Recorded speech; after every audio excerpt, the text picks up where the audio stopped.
Yeah, there was a little technical difficulty. So now let's get back.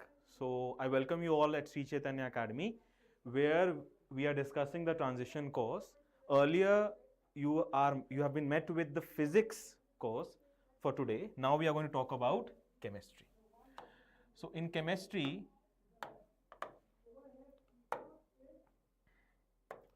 the topic for today is the laws of chemical combinations, right? The basic laws that govern the combination of various chemicals that you come across in chemistry. They come just like the laws of physics, like Newton's laws of physics, there are also laws of chemistry which are basic to every chemical reaction that will occur, right? So here you have a flow chart of all the laws that you will come across. Avogadro's law, law of conservation of mass, law of definite proportions, law of multiple proportions. Now this law and this law is something new. This law of conservation of mass you have already studied in 10th, right? Avogadro's law, no, even this is new. Law of combining volumes, yes, some amount is done, right? This law of reciprocal proportions is also there, but this we will discuss further as I take the 11th standard chapter. So this is a fairly advanced law that we may not be discussing here. So we will limit ourselves to till the law of multiple proportions. Okay. So out of these laws, this is the only law which you have studied earlier. So let us now start with something that you already know, that is the law of conservation of mass. So this law was proposed by Antony Lavoisier, right? I don't know how it is pronounced, right? It's a name, right? But yes, we have to take the name of the scientist who discovered it, right? People have given their lives for it, right? It said that the matter can neither be created nor destroyed during a chemical change, right? So what do I mean by that? See, if you have a piece of paper with you, suppose imagine I have a piece of paper here, that piece of paper I burn. So what happens there? So when I have paper, right, what is paper? Paper is essentially carbon-carbon bonds, right? Now these carbon-carbon bonds, when I burn, what I'm doing, I am reacting them with oxygen of the air to form carbon dioxide and water, right? There is also hydrogen here. We are not going to go into detail of the structure of paper, but be with me on this one. Paper contains carbon-carbon bonds and hydrogen. You burn them, right? Let me draw a flame, right? So I'm burning them, right? And I get carbon dioxide and water. The law of conservation of mass tells us that. Now, yes, this is the way people write equations, but have you visually noticed what else you will get on burning paper? Well, you burn paper, you'll get something black, right? Some black ash is deposited. What is that black ash? This black ash is your unburned, 1 minute, huh? This is unburned carbon, right? So if I weigh this paper, have the weight of the paper, then I take this black unburned carbon ash, carbon dioxide and water. If I find the mass, then this mass will be equal to this mass, right? This is called conservation of mass. That mass on the left hand side of an equation is equal to mass on the right hand side. Just like mathematics, equality here means this arrow. Okay. So now let me just clear the screen and then move forward with some other things which are here. So this is applicable to all chemical or physical changes, right? All physical and chemical changes. The total masses of the reactants before reaction will be equal to total mass of the products after the reaction. 1 minute. Yeah. What else? It is also known as the law of indestructibility of matter. Indestructibility means I cannot destroy matter, right? Whenever you will feel that if you have a paper, you're burning it, you're destroying paper. Yes, you're destroying that. If you have a paper, right, this is paper suppose, then you are actually destroying that form of matter and converting it into carbon dioxide, water and ash, right? Water and ash. The atoms are not destroyed. So it is the indestructibility of matter that we are talking about, right? An example is given here. 28 grams of nitrogen, 3 into 2. So this is 28 grams. This is 6 grams, right? This will be how much? 34 grams, right? If you add this together, here also you'll get 34 grams. So that is what I mean here, right? Nothing is lost. Now, but the simple law is not valid when we talk about nuclear reactions. In nuclear reactions, some form of matter is converted into energy. Still, it is not destroyed, but just converted into energy according to this equation. If you remember, E equals mc square, right? The Einstein's equation. Yeah, that is what I've written next. So, law of conservation of mass visually is depicted here, right? This is CH4, these are hydrogens, right? These are hydrogens, this is carbon. Now, this is reacted with oxygens. Right? You can see atoms are there. It is, you can also call it law of atom conservation, right? So, there are 2 oxygens, 2 reds, right? Total you have 4 oxygens. Here also you can see 1, 2, 3, 4 oxygens, and you have 4 hydrogens. So 1, 2, 3, 4 hydrogens, and you have 1 carbon, which is clearly reflected here. So this is also an example of law of conservation of mass, right? This again the same visual depiction. Right. Let us take a question, right? Now, when you move from your 10th standard to 11th, one thing you have to keep in mind. What is that? Now, questions should not be just mere paragraphs of English written on paper. Those questions should come alive for you. As you read the question, it is very important that you visualize that question in your brain as well. That visualization is what we strive for and what we are going to inculcate in you through this transition course. So the visualization says in a closed container. So visualize, yes, in the brain that you have a closed container, right? Suppose this is the lid and I put a closed container, right? 12 grams of hydrogen gas reacts. Now in this closed container, you have what? You have 12 grams of hydrogen, right? And reacts with 96 grams of oxygen. So you have 96 grams of oxygen. It reacts. Now,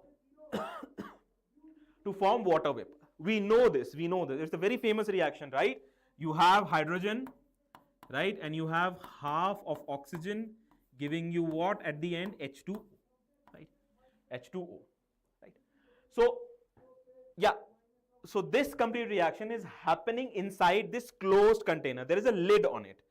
Closed container, this means what?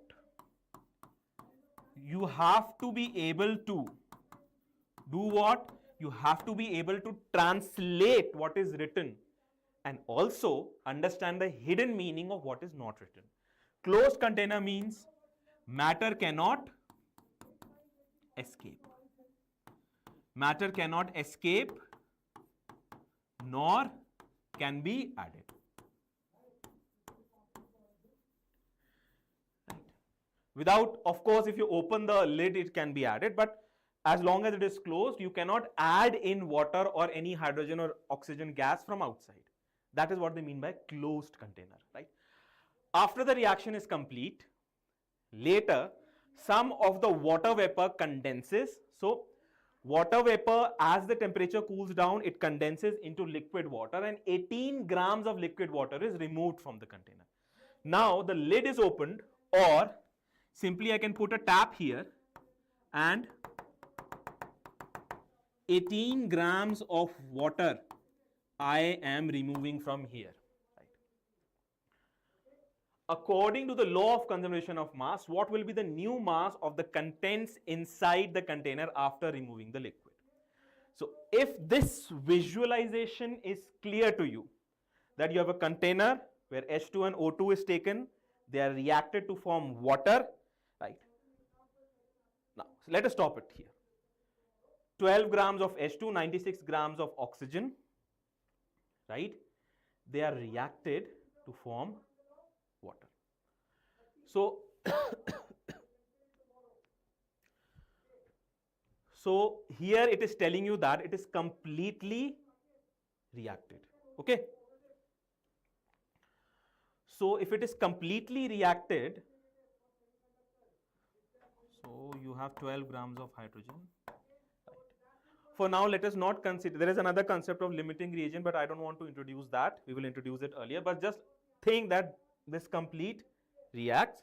If it completes reacts, how much water should have been formed? 108 grams.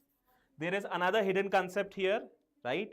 It is not completely correct, but just for illustrating this mass balance, I'm using this question. There is a small concept of limiting reagent also. We will see that afterwards. So after the reaction gets over, 108 grams of water should be there in the container according to law of conservation of mass, because if you add these two, you should get 108 grams. That much grams of water should be there. Now from there, you have removed how much? 18 grams you have removed. If you remove 18 grams, right, you will get 90 grams of water. Right? So this is the amount of water that is the leftover water is this, right? So this is a highly visualizing concept, right? So this will be used a lot, right? The new mass of the contents inside is around 90 grams. Now let us move on to the next law, law of definite proportions, right? This was proposed by French chemist Joseph Proust. Now it says that, simple law, elements combine in simple ratio of their masses to form compounds, right? Some mass compounds, and the ratio remains constant irrespective of the source of preparation. Now, how can you visualize this? Understand that every law, every concept that you're going to study, you need to visualize it. How I'm going to visualize this? Consider water. H2O. Now this water is available in your house in the tap, correct? This water is also available through rain that falls. This water is also available in the rivers and ponds, right? If you collect all the water from all the sources, right? If you have a river, right? Or you have a tap, or you have a pond, or from the rain, right? If you are able to collect all this water, yes, some of it will be dirty, some of it will be clean, but essentially what you will have, the formula will remain the same. You will have the same water, right? In this water, you can see 2 hydrogen atoms are combining with 1 oxygen atom, right? So that is what we mean law of definite proportions. Now this is in terms of atom.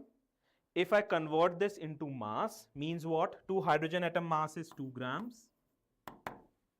1 oxygen is 16, right? So it will be 1:8 is the ratio.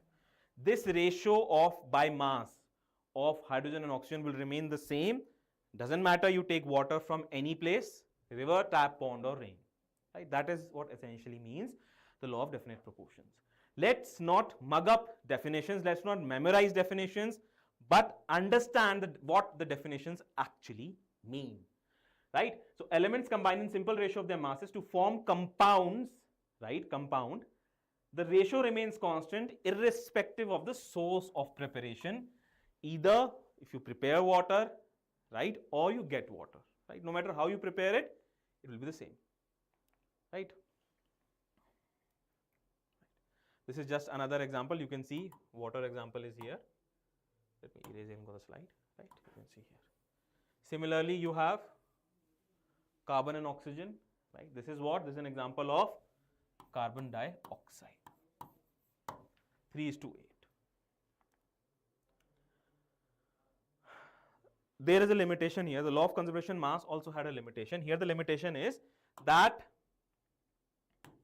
it is not applicable if the compound is formed from different isotopes of an element.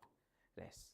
Different isotopes are considered as different atoms because isotopes have the same atomic number but different atomic masses. Because atomic mass is different, this law is not applicable there. Let's have a question.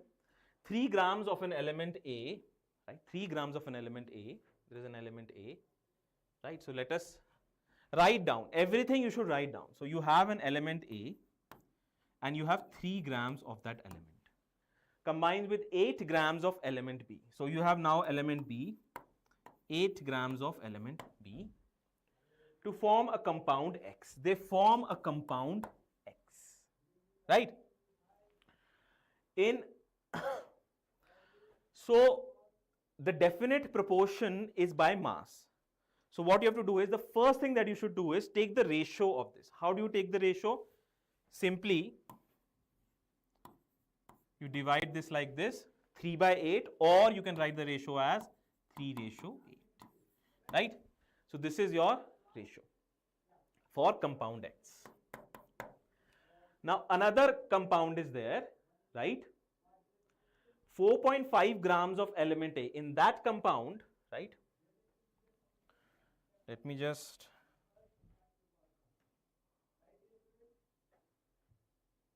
go out and get an extra slide here.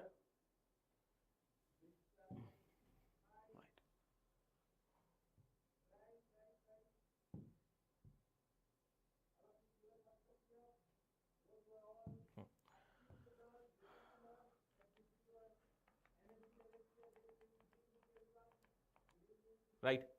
So, 1 minute. So, in the next one you have 4.5 grams of element A. So, let us take the element A.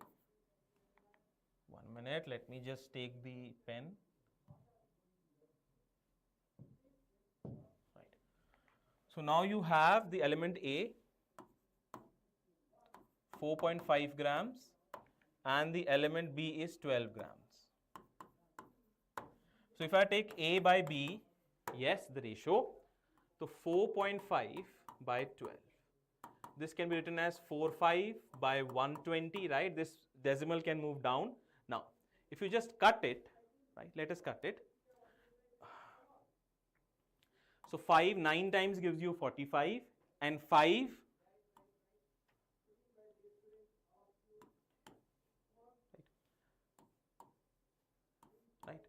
you cut it again, you will see you'll get a ratio. So the ratio is coming same as 3.8.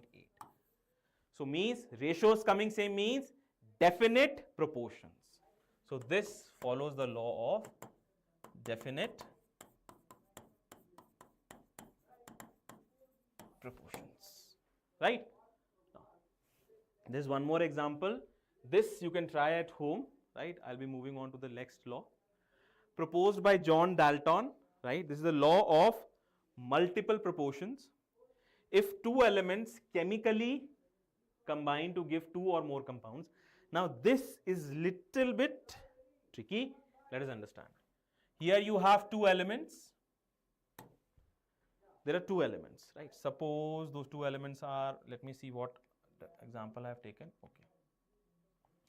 So everything apart, I will go here. So you have 2 elements, right?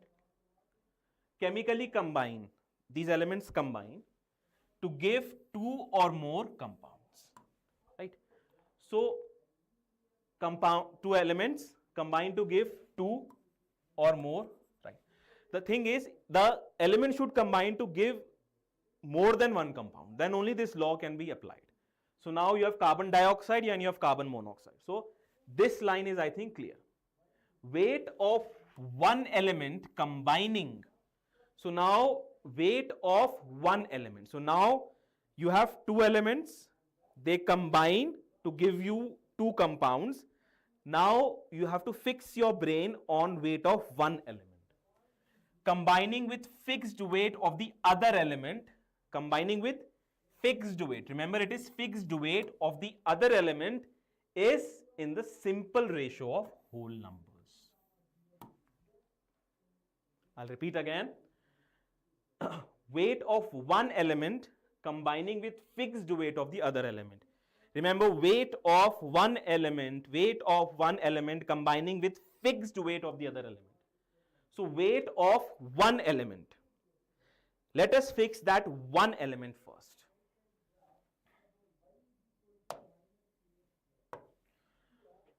Let us take that one element as oxygen. So this is your one element. The statement says that weight of one element combining with the fixed mass of the other element. Fixed mass of the other element. So this is your other element.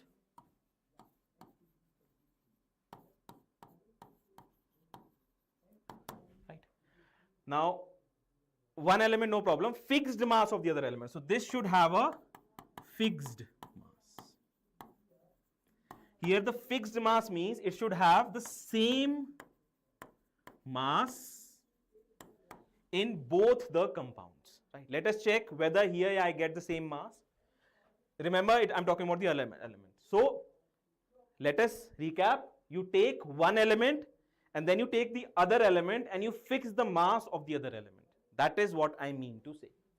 Now, here, if I talk about carbon and oxygen, carbon here is 12 grams, right? The molar mass of carbon is 12.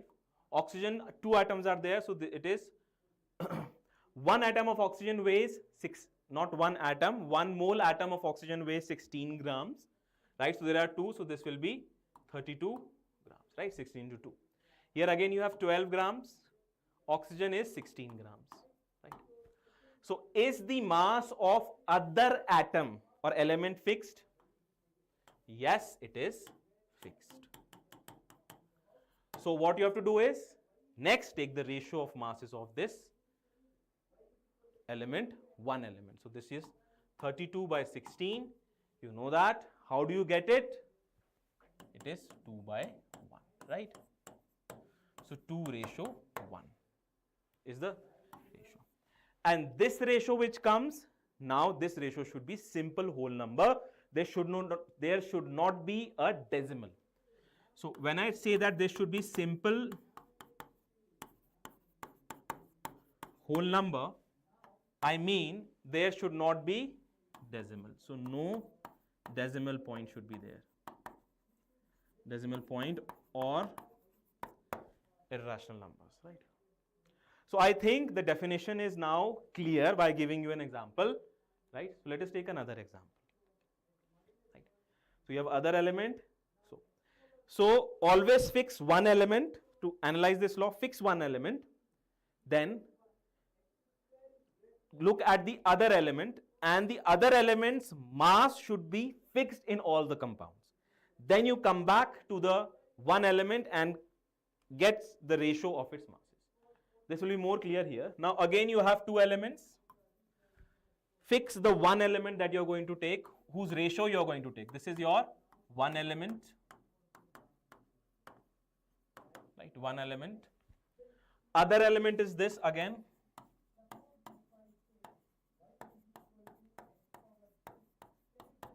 This is your other element. Now, this is the element whose mass should be fixed. Fixed or should have the same mass, right? Fixed or same mass it should have. Does it have it? Let us see. Nitrogen, oxygen. As a simple trick from my side, check whether the atoms are same or not. Now this has to be fixed mass. Check whether are the atoms same? No, the atoms are different. Here there are two. Here it is 1 nitrogen, there is 2 nitrogen. So how can you make the atom same? Just divide this whole by 2. So if you divide that, let me just remove this. Right. Now if you divide this by 2, you will get N. Let us take another color if it is visible. Yeah. Then you get N. No, I don't think so. Yellow is visible. Yeah, green must be visible better. So now, yeah. So you'll get the formula as NO half. Correct? Here if you divide it by 2, is it required to divide here? No, right? We have 1 nitrogen here, 1 nitrogen here. Why the hell we need to divide? It remains like this. Here we need to divide to make it 1. So take it as a rule of thumb, just make one element, right? The other element, make the other element as one atom by dividing the formula first by the required number. So if you do this here also, you get NO 3 by 2. Right? So now you can see that N is fixed. If I take the mass of N and O, N is 14, 14, 14. So this is fixed. So your other element mass is fixed. Now shift your focus to the oxygen. One oxygen's mass is 16 grams, right? So this is half of one oxygen. So this will be half of 16, around 8 grams, right? Here, no problem, it's just 16 grams. Here it is 3 by 2, means 16 into 3 by 2. This will come out to be 24 grams, right?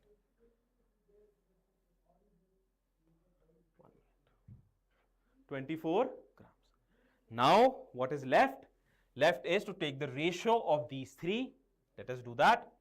So, you have 8, 16, 24.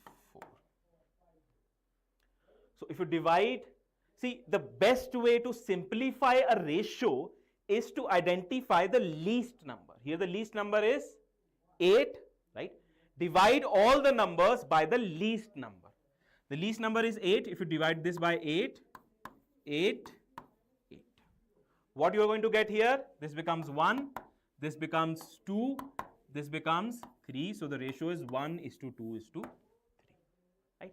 So there you have it, the law of multiple proportions, which says that you can do like this, fix mass of one element and then look at the other element and find the ratio of masses of those elements in a compound. Now, how to identify law of multiple proportions? Both elements of the compound should be same, right? Here it is hydrogen, so not applicable. Here it is applicable here, right? Because nitrogen, oxygen same. Here it is not applicable here. Okay. It is applicable here. No, because the elements are changing, chlorine, bromine and iodine. These are some more examples. You can go through them. Right. Again, the limitation is not valid for isotopes of the same element. You cannot apply it there. Like I have given an example, deuterium and tritium. You cannot apply it here. So these do not follow law of multiple proportions. There's a question, you can note this down. We'll do it after the class. If there is, this can be taken as a homework. We'll do it afterwards.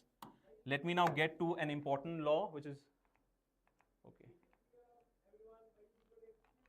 law of reciprocal proportions. Yes, I told you that we won't, but then I have kept it. Let's see. When two different elements, now this law's statement, I will not tell you.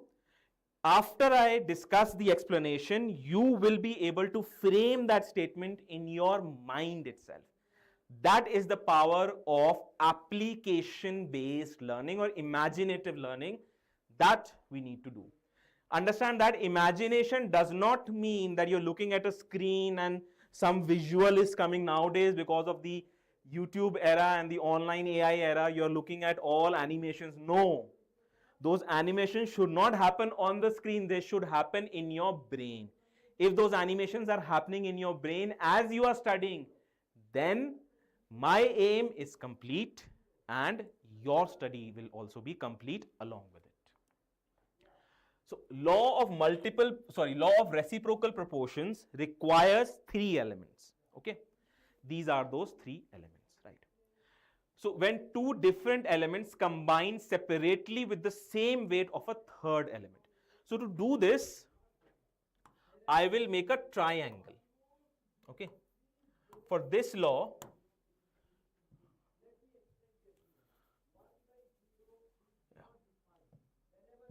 so you have to make a triangle, right? And on each side of the triangle, you have to write the compound which these 2 elements can form.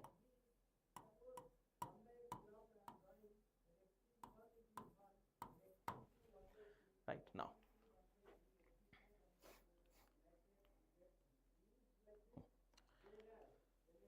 Two different elements combine separately with the same weight of a third element. Now, here understand that these 2 elements are combining with a third element. This is the third element.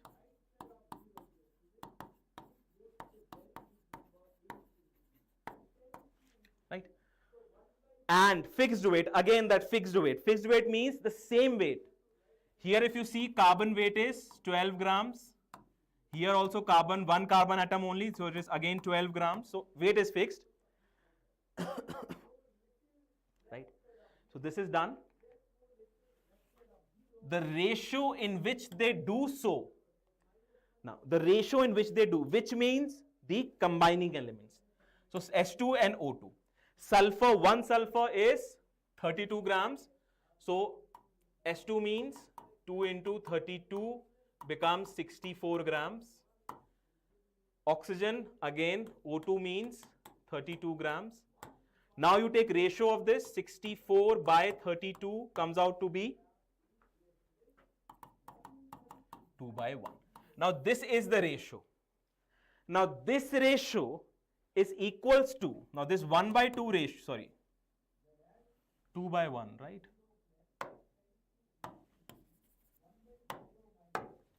This 2 by 1 ratio is the ratio of sulfur is to oxygen. This ratio will be equals to a whole number multiple multiplied by the ratio of the elements in the compound formed by those 2 elements. Understand that here there are 2 scenarios. One scenario is that there are 2 elements first which combine with the fixed mass of 1 element to form 2 compounds. Fixed mass, check. Next, those 2 elements are also combining with each other. They combine with some third person or third element, and they also combine with each other. So when they combine with each other also, they form a compound. Now find the mass ratio in this compound also. So sulfur again is 32, oxygen is again how much? 32. Now you must be thinking that the ratio is not coming same, right? Is it coming same? 32, 32? No, right? Yeah, because it will not be equal most in many cases. It will be a whole number, it will be a multiple of a number. So this comes out to be 1. This multiple n is 2. So 2 into 1. So it will be again 2 is to 1. So it will be a whole number multiple of the ratio of the masses in which these elements combine with each other. Right? Is it understood? First you have to find the ratio of the masses in these 2 compounds. Then you have to think about how they combine with each other and then find the ratio of the element masses in that compound also. Equate them. They may come equal to each other, then life's easy. If they don't, think of a number with which you can multiply that ratio to make it equal, right? Now let us read this again. When 2 different elements combine separately, right? So 2 different elements combine separately with the third element. Zoom, zoom, combine, combine, combine. They will do so in the same or a simple multiple of the ratio in which they combine with each other. Right? Right. So like this, you can find the law. Remember, it will consist of 3 elements always, and those 3 elements, in 2 of those elements, 1 element will be common. Right? Like here you have carbon, hydrogen, oxygen. Right? Now, in this one and this one, carbon is common and the other element is forming a separate compound, right? H2. So this is possible. Here also you have hydrogen, hydrogen common, you have sulfur and oxygen, those sulfur, oxygen forming a separate compound with itself. Same, you have Na, Na, H and Cl combined together to form. So this becomes common and this Cl and H combined to form HCl, right? Now next is the law of combining volumes proposed by Gay-Lussac. When gases react, they do so in simple multiple ratio of volumes. If the products formed are also gases, then all volumes bear a simple whole number ratio. Right? So here if you have a gas and it is also gas, then the stoichiometric coefficient, which is this number written, the volume will be in the same way. So 2 ml of SO2 can combine with 1 ml of oxygen to give you 2 ml of sulfur dioxide. This works, remember, only for only gases. No, do not be misled. If here instead of gas it is written liquid or it is written solid, then this will not work. Only what will work? 2 ml of SO2 can combine with 1 ml of oxygen. Only that will work. So it works only on gases, remember. Because we will learn later, in gases only, volume is directly proportional to number of moles. Right? And this also works only and only when you have the same temperature and pressure. If the pressure and temperature is different, obviously when you're carrying out a reaction, it is being carried out at atmospheric pressure, the pressure exerted by the atmosphere. So it is at the same pressure and the temperature is the room's temperature. So that's why it is there. So this is the law of combining volumes. Again, it is the same thing. H2O2, this 2H2O has to come here. Right? So the volume ratio is 2:1:2. One more example for you. Right?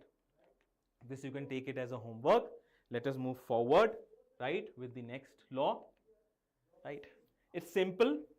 At 298 Kelvin and 1 bar, 3 liters of nitrogen react with X liters of hydrogen to form 6 liters of ammonia. Simple hai, it is very simple. See, according to, first you do is what? You balance the equation. Check whether the equation is balanced or not. Is it balanced? Is it balanced? 2 nitrogens here, 2 nitrogens here, 6 hydrogens here, 6 hydrogens here. Balanced. So look at the stoichiometric coefficient then. It means that 1 volume here reacts with 3 volumes here to give you 2 volumes here. In the equation, in the question, it is given 3 liters of nitrogen. So this is 3 liters here. Here you are getting 2 volumes. So this is 3. This is 2. 6 liters of ammonia. You're getting 6 liters of ammonia here. Right? The ratio here should be, this and this ratio should be 1:3. Right? So this will be 1 liter. Right? Is this understood? So the last law is the Avogadro's law.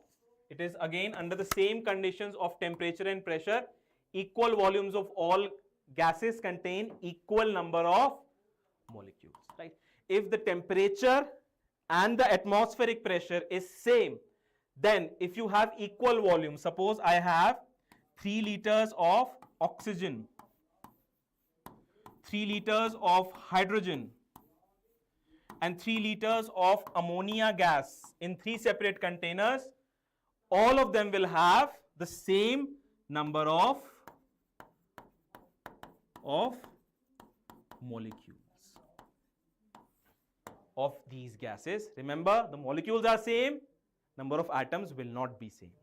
We will get to that in the next classes, right? They have given this water example, right? So these are some questions which I have handpicked for you, which I will give you as homework, right? You can try them, and there are many other questions also. Kindly pause your screen, note down these questions and solve it at home to give you a further practice on the concepts discussed, right? This, then you have this question, this, and finally we reach the end, right?